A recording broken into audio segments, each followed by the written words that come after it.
Welcome to Top 5 with Joey Cassata. Starring Joey Cassata. Team Jesus, my friend. Am I walking around book? Co-starring Ernie Palooza.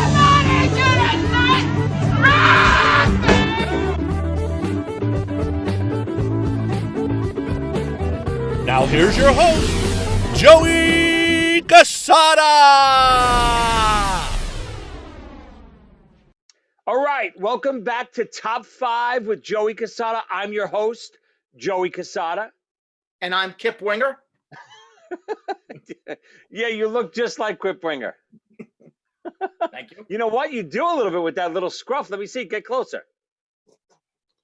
Whoa, very handsome, Ern. Oh, thank you. I love that shirt you got on today. What are you wearing? Oh, it's in respect of today's topic, underrated hair metal bands of the 80s. One of the classics. Now, is technically Playground a hair band of the 80s or the beginning of the 90s? Well,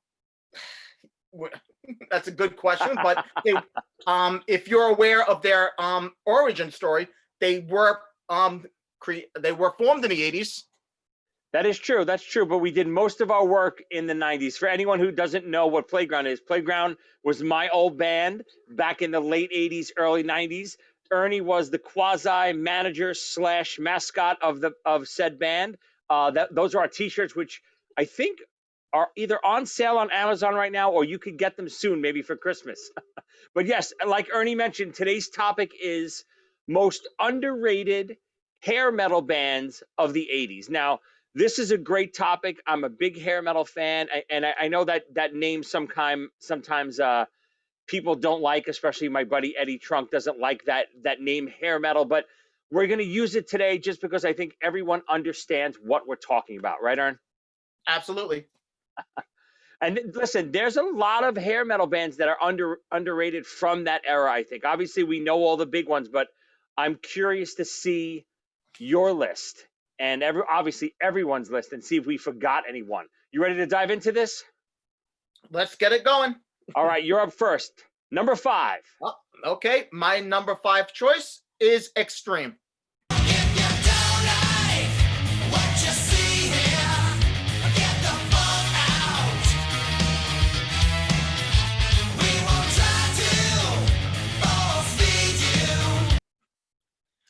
I'm aware that their hit More Than Words, which was a worldwide hit, gives people the wrong idea about who they are, but they are incredibly underrated. First album is really good, and the second album is a stone cold classic. If I had to describe them, I would go with Queen-sounding harmony. What? Queen-sounding harmonies. And with Nuno, they had their own guitar god, where Nuno could be in the top 5 guitar players of the whole 80s time, and a lot of funk thrown in.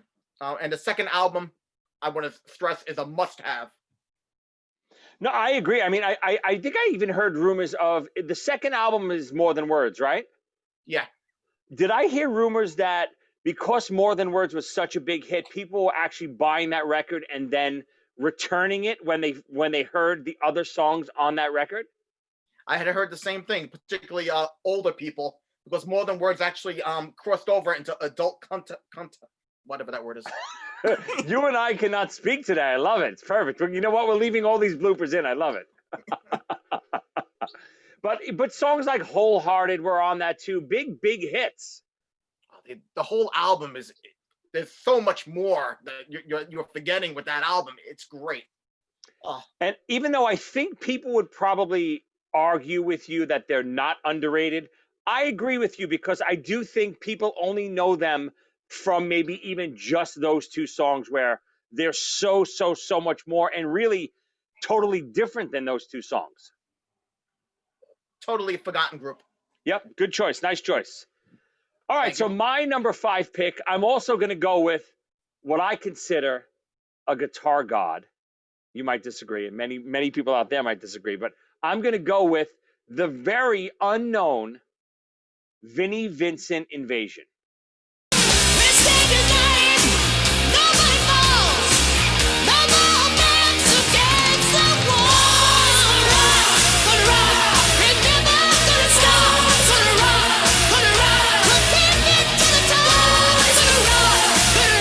Now stop laughing. Don't laugh, you son of a bitch. Listen, this band, nobody knows really of this band except, fellow Kiss fans, like me. But this band was so underrated. I'm not sure if many people know this, but this was basically Slaughter right before Slaughter hit big. They basically fired Vinny Vincent, the guitar player, because he was a maniac, and Mark Slaughter and Dana Strum, who were obviously the members of Slaughter, formed Slaughter right after. So all of these songs and stylistic approaches were all found later on the Slaughter record, which was obviously a big hit. But the songs on especially the first Vinnie Vincent Invasion album, to me, are such great hair metal, whatever you want to call it, pop metal, hard rock songs of the 80s. There's so many good classic songs on there. The production is amazing. Yes, Vinnie Vincent's guitar work is a little extreme and uncontrollable. He tries to do, that bumblebee, which nobody really liked. And I have a feeling that's kind of what people hated about this band. But if you take that for what it is, and really just listen to the music, and especially like the vocals of the first album singer, Robert Fleischman, and then Mark Slaughter on the second record, very, very good band. You know them, Ern? Yeah, because of you, I do. You like them at all? No. What, at all? Not. You know what? I'm going to turn you on to them. I do like some Slaughter tunes, though. No, but that's what I'm saying. I think for the people who don't know them that are listening to this, if you like Slaughter, you like Up All Night and Fly to the Angels, go back and listen to the first two Vinnie Vincent Invasion albums, which came out basically right before that. I think it was 86 and then 88, and then Slaughter was probably 89 or 90. It's very similar.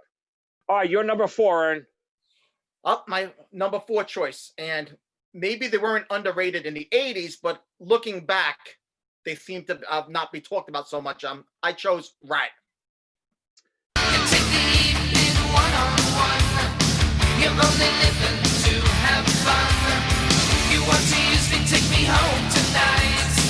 I'll make you wish that you were mine. You're struck by lightning. You're in love. Great pick. And I love the first album, not the EP so much, but the actual first album with Round and Round and everything. It's probably one of the first albums I was into by anybody. Actually, that was just the beginning of my discovering music, was when that album came out. But what I wanted to point out with Rat is that I really like the sound of their songs. There really is a Rat sound to me, where Agreed. If you don't know the song, you still immediately know it's them. And I think it has a lot to do with the guitar player and the singer. You could tell, Warren DeMartini, his guitar riffs, and then Stephen Pearcy's vocals are very distinct. Absolutely. But do you, this is a pick I might have to argue with you. I don't think they're underrated at all. They were a headlining group, right, throughout the 80s. I saw Rat and Poison at Madison Square Garden in like 88. They had a lot of big hits on MTV, not just one, not just two, like, maybe Extreme did, but they had a lot of hits. And I think their longevity lasted pretty long considering they were an 80s band. The way I was considering them underrated is that, as you pointed out, they had 5 huge hits, but most people could only name Round and Round. Yeah, you're right. That's true. And I do think maybe because of the antics of the people in the band over the years and stuff, they've gotten a little bit more of a bad rap than they should have. I'm not saying they should be in this echelon, but they should be remembered with the Motley Crues of that time. They should be up there with them. And for some reason, they're not. And I'm not sure why they're not. Because they're underrated. Ah, I like that. Nice segue. That's what we call it in the radio business, Ern. Segue. Segue? Wait, come over here and say it closer. Segue? This is going to be a good show, I can tell already. Okay, my number 4. So I think it's almost in the same vein as where you went. I'm not sure you can consider them underrated, but I do, because I really believe this is a band people forgot about over the years. There was a couple-year period in the early 80s that this band was bigger than life. Maybe the biggest band, for a year, 6 months or so. But I'm talking about none other than Twisted Sister. Oh, does she know that I'm wanting her so? Well, there's one thing I know, I can never let her go. Talking about hot love, you're making me crazy. Hot love. Now, to me, great, such an underrated band because people know them for, what do they know them for, Ern? We're Not Gonna Take It.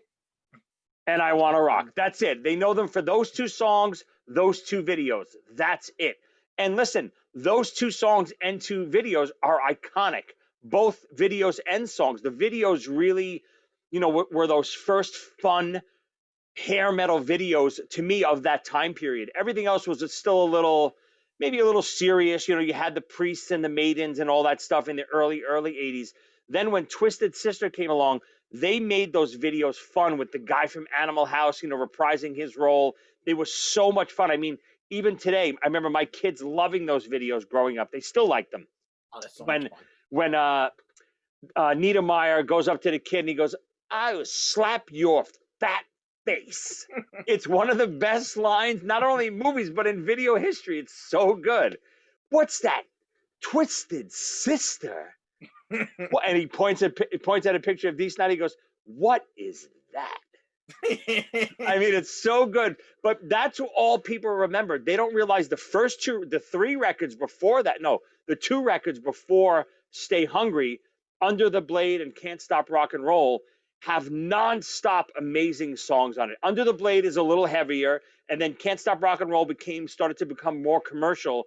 And then even after Stay Hungry, I think they kind of went a little bit too far the other way with Come Out and Play. They did that video with Alice Cooper, right? Be Crew to Your School, and they did Leader of the Pack. But the album after that is what I really wanted to get to. Lovers for Suckers is one of my favorite, not only Twisted Sister records, one of my favorite records throughout the 80s. I think it's such an underrated record. And that's the real reason why I picked Twisted Sister, because I think that record should have been a huge hit. We've had this argument many times about this album. I mean, I do like Wake Up the Sleeping Giant. Hot Love was the only single from the album. But a lot of those songs I don't like quite as much as you do. Although the chorus for Me and the Boys is a lot of fun. Oh, even Lovers for Suckers is great. Me and the Boys. There's so many really catchy. Again, One Bad Habit. They're all so good. They're really catchy 80s songs, and I think they got this weird stigma from Come Out and Play, and they were never taken serious again. So I think it hurt them a little bit. But I think they're super underrated. Agreed. All right, you're number 4. You're number 3. Yep. All right, my top 3 now is in some of my favorites now. Now I'm really reaching really close to my heart stuff. Number 3, Billy Squire. Ooh.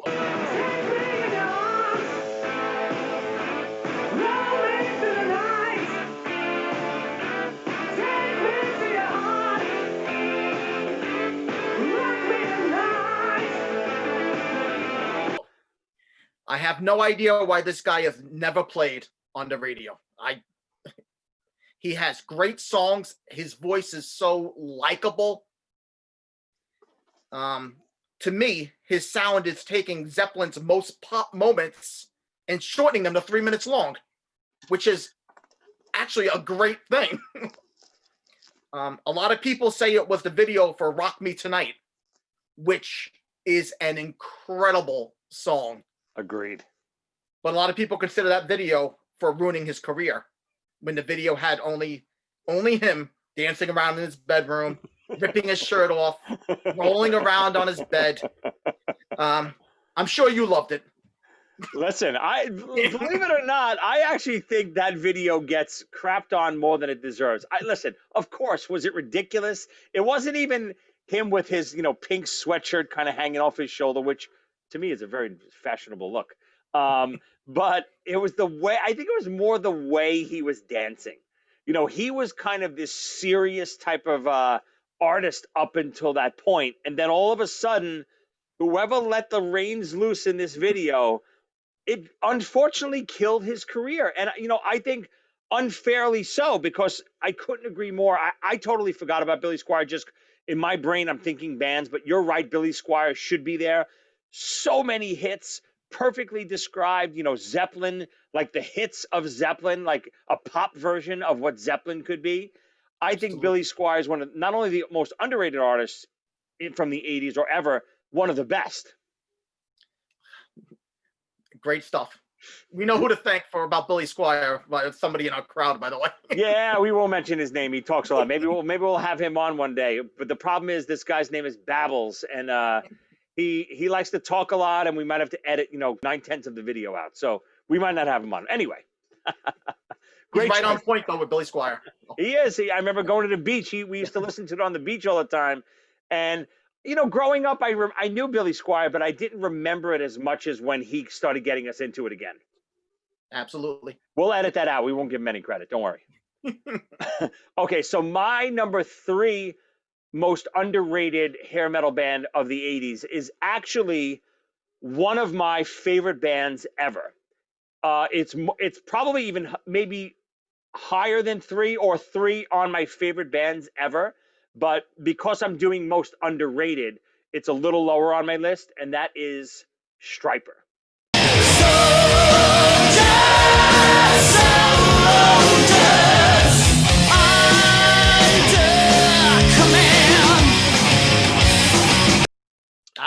Just, you know, one of my favorite bands of all time. And I do think they're so underrated. You know, they're a Christian metal band, which I think immediately, you know, turned a lot of people off to them, which really shouldn't have, because they're such an incredible band. Starting with Yellow and Black Attack, their first record, Soldiers Under Command, might be my favorite record from this whole time period. Never mind just from this band. I think they're so underrated. They're still going strong today, releasing great killer records. Almost every year they're releasing a new record, which is still really, really good. Robert Sweet is one of my favorite drummers, most influenced. He influenced me almost more than any other drummer besides, you know, Peter Criss and Eric Carr from Kiss. These guys had song after song, charisma, vocals, guitar playing, harmonies, drums, everything about them. But I think they never got their just due. They were never a headlining band. And I think it was because of that whole Christian rock thing. What do you think, Ern? Soldiers Under Command is a great album. The other albums I like, but Soldiers is still listenable, and it's still in my rotation. And that's not even their biggest record. I mean, to hell with the devil. After that was bigger than Soldiers, and, you know, with honesty. Yeah, that's why with honesty. Yeah, but I mean, Soldiers is back to front to back, a perfect record. It really is. But do you think they're underrated? You think people forget about Stryper? Yes, people will shut them out instantly with the term Christian hard rock or Christian rock. Instantly shut them out. And that's what happened to them when they first came out. Again, never really a headliner. You know, they were headline theaters and clubs and stuff like that, but they never did an arena headlining tour, where I absolutely think they could have. And it's just unfortunate that they got labeled and people wouldn't take them seriously because of that label. All right, Aaron, your number 2. My number 2 is the Scorpions. Ooh. I'm still loving you.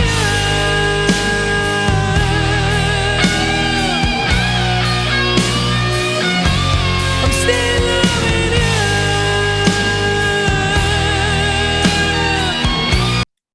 I know everyone thinks Van Halen started this genre, but the Scorpions need to be talked about as well.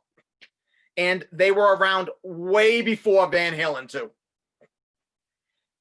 Scorpions excel, in my eyes, at power ballads, better than any other group, probably bar none. Scorpions' power ballads are the greatest ever, and that's a very important part of hair metal albums. But everybody only talks about No One Like You, Rock You Like a Hurricane, and probably Wind of Change. But there's so much more to the Scorpions story. Agreed. Tremendous pick. I remember seeing them, Monsters of Rock, 1988, Van Halen, Scorpions, Metallica, Dokken, and Kingdom Come. And I was a big Van Halen fan at that time. I thought the Scorpions stole the show. I mean, I was only 13 or 14 years old when I saw that show, and the Scorpions killed it at Giant Stadium that night. But again, I have to say, do you think they're underrated? Yeah, I think they're underrated in the grand scheme of things. I think people don't think of the Scorpions like they think of Bon Jovi and Def Leppard and all of these other bands, but they're still a big, big band. Outside of America, they definitely wouldn't be considered underrated. But I think inside of America, they are really underrated. Yeah, I mean, I don't disagree. I just question. I mean, again, they were a headlining band. They had a lot of big hits, but maybe it's also because the Scorpions, like you mentioned earlier, were really a 70s band, and then they came along and really hit the 80s strong too. So maybe, even bands like Y&T to me was a band that kind of was really good in the 80s, but maybe because they weren't these young, Bon Jovi, Poison type guys in the mid 80s, they were older because they were around in the 70s, never got their just due, probably because of videos. Klaus Meine is no gorgeous looker. No, for sure. So I think that, that's a big problem too with the MTV era we're talking about. It had a lot to do with image. Particularly with this type of music. Of course. I mean, that's what Playground was competing with all those years, right? Great stuff, though. Anyone who wants to hear some Playground stuff, by the way, you can go on my YouTube channel. I have full concerts of Playground on there. I have full playlists and demos and stuff like that. It's fun stuff. You guys will like it. I know you care, you're nice to save you say you don't, but you haven't believed you, now things have changed, you're not the same, but who's to say, tell me who's to blame. Okay, so my number 2, now I have a funny feeling our number 1 might be the same, but my number 2 is also one of my favorite bands of all time. And I think I got you into this band in later years, and that's Autograph.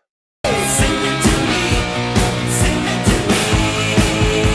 I'm the one who loves her. Sing it to me, sing it to me. I'm the one who needs her. Sing it to me. Good stuff. Such an underrated band. Again, one of those bands had that really only one big hit, Turn Up the Radio, and that's what everyone remembers. No one talks about them for anything else.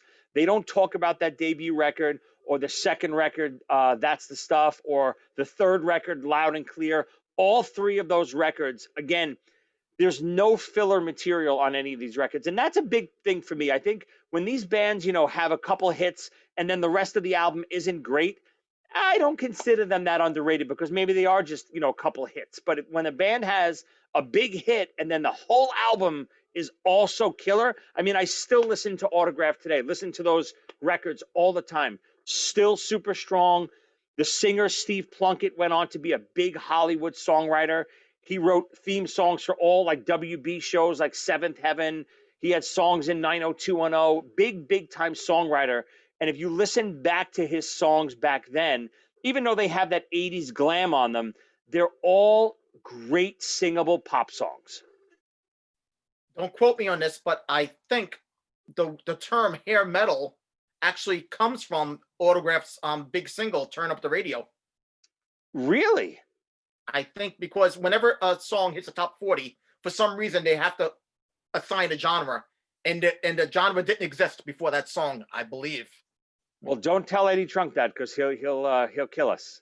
But no, I mean, I don't know. You know what? Come to think of it, I don't remember hair metal being called hair metal ever in the 80s. I don't remember that term ever. I think it became a term in the 90s almost as an insult to these bands rather than it being, a term of a genre or endearment. And over the years, I think it's not a derogatory term. I think it's fine to call this genre hair metal, just because it's an easy way to describe the groups of this era. I don't find it as a bad term at all. But again, Autograph to me, killer band. If you haven't heard any of their records, I'd start with the first and then move along. Their guitar player, actually, Steve Lynch, I had posted, I forget what it was. I posted something on my Facebook page a couple months ago, and he commented on the post and was telling me a story how when they toured with Van Halen around 1984, Steve Lynch was also doing a lot of that finger tapping stuff, and Van Halen's management came over to him and told him, "You're not allowed to do that. Don't do that on this stage anymore while you're opening for Van Halen." That's insane, because by that time everybody was doing it. Of course, it's ridiculous. All right, your number one, which I have a feeling is also my number one. Go to it. Well, when I made this list, this was number one before there was anything else even written on the list. It was the first thing. It's what had to be number one. There was no question. In my top 10 groups of all time, Enough's Enough.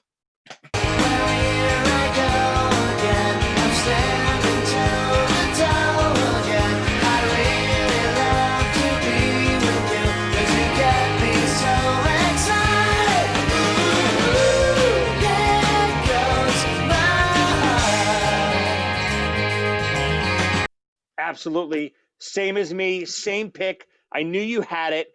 And I knew when you suggested this topic, that's the first band you thought of. Oh, probably hurt by being placed in this genre more than helped for them.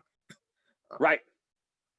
I'll tell you how great they are to me. They're so great that I remember where I was and who I was with the first time I heard them. I mean, that's the impact this group had on me. I gave a mixed CD as a wedding favor when I got married, and Enough's Enough was the only hair metal band on it. I'm going to try to describe the sound, and here's the best I can think of. Try to imagine if John Lennon joined Cheap Trick. Perfect. I was just going to say Beatles and Cheap Trick. That's exactly what I would have said too.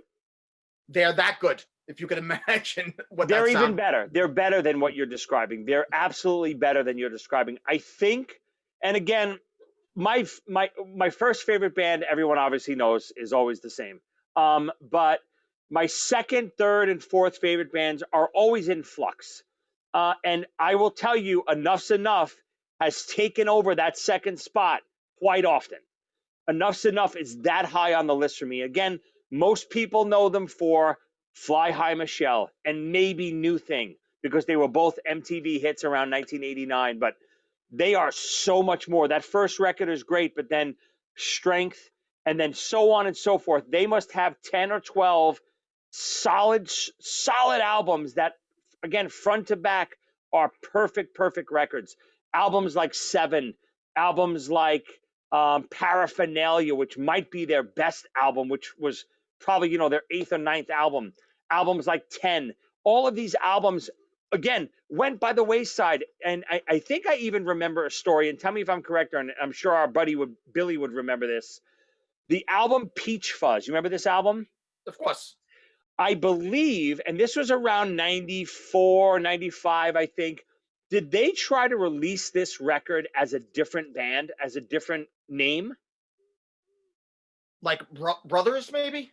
Something. I don't remember the name of it, but I remember reading an article that Enough's Enough was shopping this to record labels under a completely different name because they were so pigeonholed and labeled, with this Enough's Enough name and image and the peace symbol and the makeup and all that stuff from that New Thing video, that nobody in the 90s would give them a chance, where Peach Fuzz could have easily been on the radio with bands like Blind Melon and who else? Gin Blossoms and bands like that. It would have fit perfectly in that genre, but nobody gave them a chance because they were in this hair metal category. It's unfortunate. But it's what a great band. Our secret, though, this group. It really does feel like that. I feel like there's a couple people that I run into over the years that when I say Enough's Enough, they're like, oh yeah, they're great, they're awesome. I mean, I was even just I forget, I texted Eric Martin. I play with Eric Martin from Mr. Big in his solo band, and I was texting back and forth with him something the other night, and I posted something. Donnie Vi, the singer of Enough's Enough, posted something online the other day about, it was one of the most saddest days in his life because his second favorite fish passed away. And it was all because he couldn't resist overfeeding him. And I just found the post so funny that I was forwarding it to other guys, and I'm on a group thread. And Eric Martin commented that, these guys were geniuses. They were great, amazing songwriters that no one gives them credit for, except one guy, Howard Stern, always praised Enough's Enough. He actually wrote the liner notes for the third album. If you ever buy the third album, he has is a 2 pages written by Howard Stern about how much he loves this band. I remember us, going into the city to see them and missing half of the set because the singer for Playground kept us drinking too long, and we wind up missing almost the whole set, right? Yep. What a great night, though. Fun night. Oh, great night. But again, to me, easily not only the most underrated 80s band or 80s hair metal band, maybe the most underrated band of all time. You agree with that? I would say, yeah. When I think of Enough Is Enough, I think of Cheap Trick when they were at their best, in the 70s with the first couple albums. Yeah, which is another incredible sound. They did it for 20 years. Enough's Enough. I love comparing them to Cheap Trick and the Beatles because that's what people know and people will immediately understand what we're talking about. But I got to tell you, and I know this is going to sound ridiculous and sacrilegious, I think they blow Cheap Trick out of the water. I think Enough's Enough's catalog and material is way better. It's Cheap Trick at its best all the time. Cheap Trick is great, but Cheap Trick, they have some clunkers through the years, songs and albums. Whereas Enough's Enough is, it's Cheap Trick, it's Surrender, every song. No, I agree. Cheap Trick only had the late 70s, those 4 albums. Yeah. But Enough's Enough, they're still going. Yeah, they're still going. Yep. And I remember I ran into Chips Enough. I think it was on when I opened up for Kiss on the Rock the Nation tour. Chips Enough was backstage one day, and I was talking to him, telling him what a big fan I was, and he was like, "How the hell do you know? How do you know Enough's Enough?" Because we were young, on tour with Kiss. He didn't think anyone knew Enough's Enough anymore, and I was telling him all about the the later albums that I loved, like Peach Fuzz and Seven, especially, which to me was a great record, and he was like blown away that I even knew what the hell I was talking about. I'll tell you what I love about Enough's Enough, and there's so much.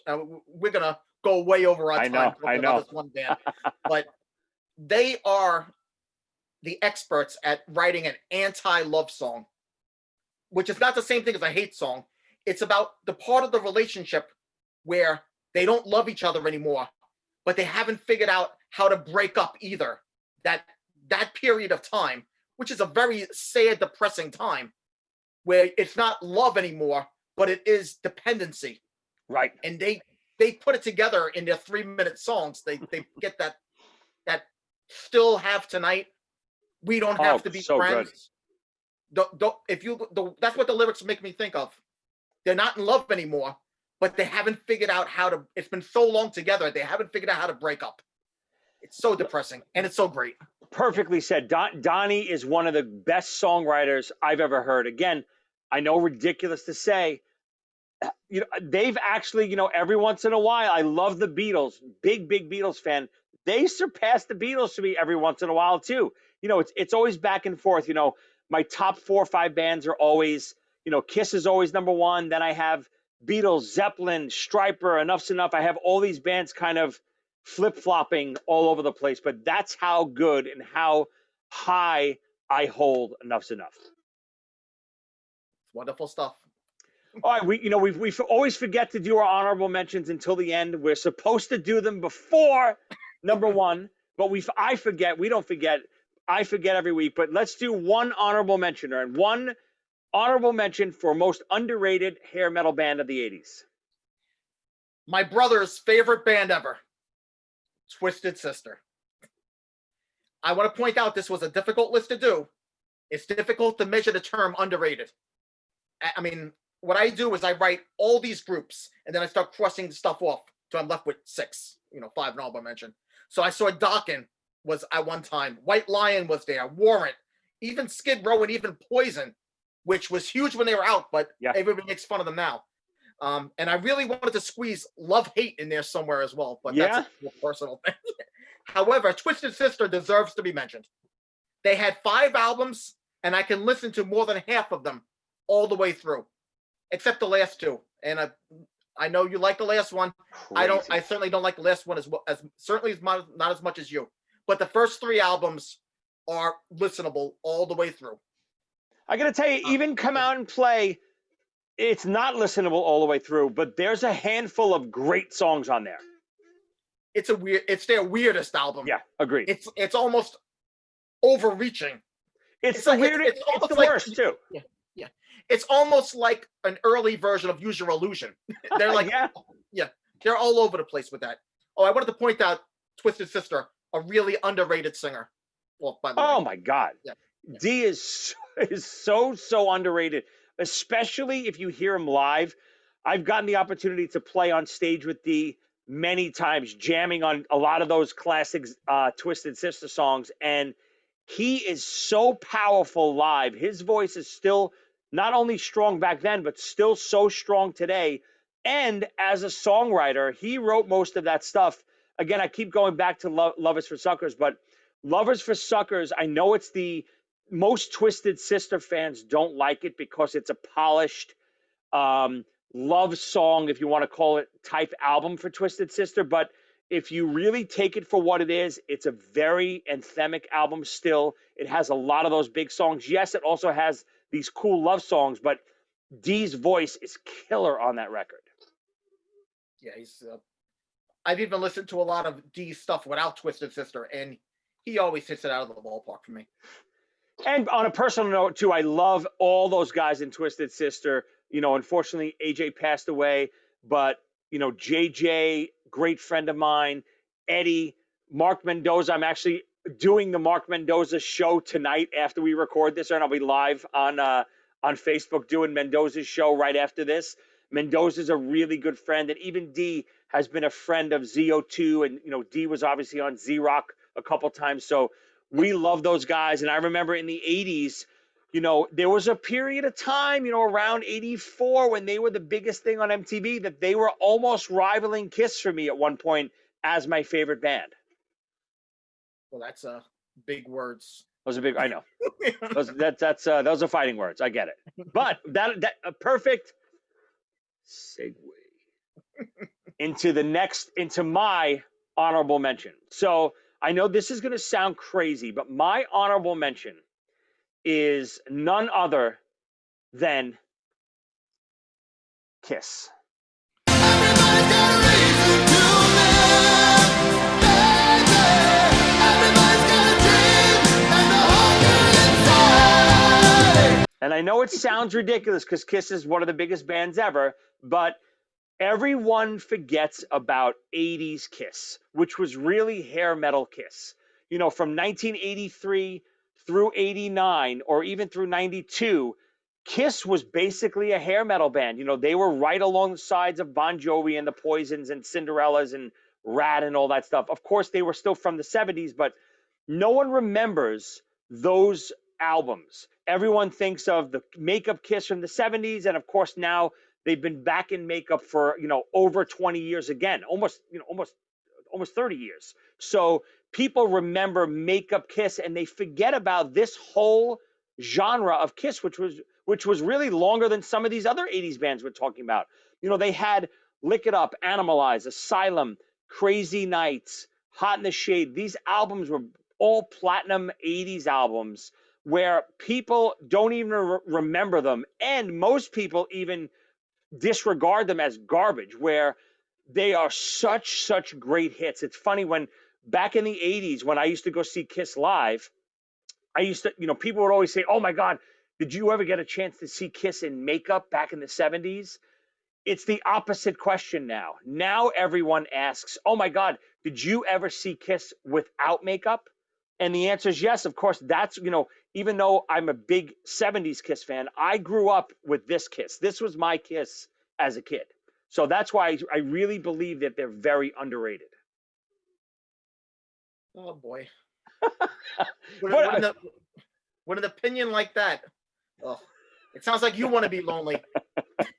Let me tell you something. Who Wants to Be Lonely is one of maybe the best song from the 80s. Not by Kiss, by anybody. I'm going to make you lonely when I throw you off this podcast. What I'm going to do. So am I assuming you disagree with that choice? Yes. Now, of course, my introduction to Kiss was the 80s Kiss. I mean, I did have Destroyer on an 8-track as a kid. Sure. When I'm playing it in my 2XL. All right, 2XL. Of course. That's where I first started playing music, was through that thing. But there was a greatest hits Kiss compilation in the 80s. Smashes, Dresses, and Hits. Yeah, Let's Put the X in Sex. Oh yeah. All that stuff. So don't forget I am aware of don't forget the classic "You Make Me Rock Hard." Yes. No, but again, listen, I know it's cheesy, but all that stuff was cheesy. It was meant to be cheesy. I just think people forget how many good songs were on those 80s Kiss records because, they don't play them anymore. They almost forgot about that whole era. Yep. All right, send your hate mail to erniepalooza@gmail.com. No, I'm kidding. So that's the show for this week. I think we had a really good list. I loved some of your picks on. I loved the Billy Squire pick. Totally forgot. I'm not sure about the Rat Scorpions just because I agree that they're amazing bands, but I don't know if they're underrated. But I like the picks. Sometimes you have a little trouble understanding the topic, I think. I hear what you're saying, yes. Even though you came up with the topic this week. For everyone out there, I'm sure you have your opinions on what the most underrated 80s hair metal band was. Please send us your thoughts. Send us emails. You can send emails to top5withjoeycassata@gmail.com. Send us some suggestions for shows. Post comments on Facebook, Instagram, and Twitter. Go to YouTube, make some comments. Where we premiere usually every Tuesday night with a new episode. We want to hear your suggestions, but more so, we want to know what are your top 5 picks. Ern, we're out of here. Goodbye, Mr. Vinny Vincent. This boy wants to rock, baby. Kip Winger.